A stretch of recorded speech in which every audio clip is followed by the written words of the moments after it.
اکثر اپنے گاؤں میں جاتا ہوں 10 دینے کے لیے ہفتہ وار، تو میں ان کو یہی کہتا ہوں کہ بھئی جب صبح آپ اٹھتے ہیں تو آپ خاموشی سے اٹھتے ہیں، بھئی کوئی اور بچے نہ اٹھ جائیں، بیوی نہ اٹھ جائے۔ میں نے کہا جب آپ اٹھیں تو اٹھنے کے بعد پہلا کام یہی کیا کریں کہ لائٹیں جلا دیا کہ بھئی میں تو جنت کی طرف جا رہا ہوں اور میرے بچے جہنم میں سوئے ہوئے، تو آپ لائٹیں جلائیں، 5-10 منٹ اپنے گھر میں چکر لگائیں تاکہ یہ بیدار ہو جائے، یہ جاگ جائے، پھر آپ مسجد کی طرف جائیں، پھر آپ کی عبادت فائدے میں ہے۔ اگر آپ خاموشی سے چلے جائیں گے، نماز پڑھ کے آ جائیں گے، پوری فیملی گھر میں سوئی رہے گی، تو اس اکیلے نماز یا جماعت کے ساتھ پڑھنے کا کوئی فائدہ نہیں، کیونکہ جب اللہ کی طرف سے عذاب آتا ہے دنیا میں تو اچھے اچھے لوگ بھی چلے جاتے ہیں، تسبیح پڑھنے والے، تہجد پڑھنے والے، تو اللہ کی اپنی حکمت ہے کہ وہ کیوں چلے جاتے ہیں، اس میں میں نہیں جانا چاہتا، لیکن آخر اس کی وجہ تو ہوگی کہ وہ کیوں چلے گئے۔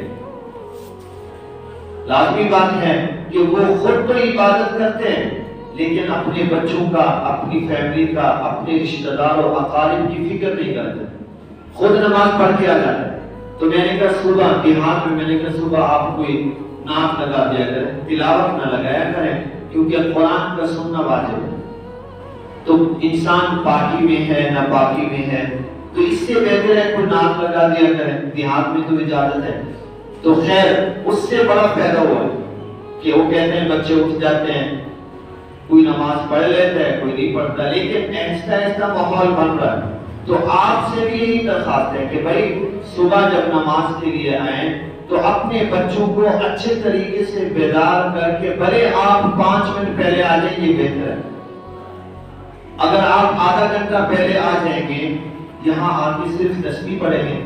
یا قرآن کی تلاوت کریں گے، تو یہ تسبیحات، یہ قرآن کی تلاوت آپ گھر میں بھی کر سکتے ہیں۔ گھر میں قرآن بھی پڑھتے رہیں، تسبیحات بھی پڑھتے رہیں، اور ساتھ ساتھ اپنے بچوں کو جگاتے بھی رہیں، اپنی فیملی کو جگاتے بھی رہیں۔ اور ویسے بھی شیطان ہم سب کو فجر کی نماز کے بعد 20 منٹ کے بعد، آدھے گھنٹے کے بعد سب کو جگا دیتا ہے۔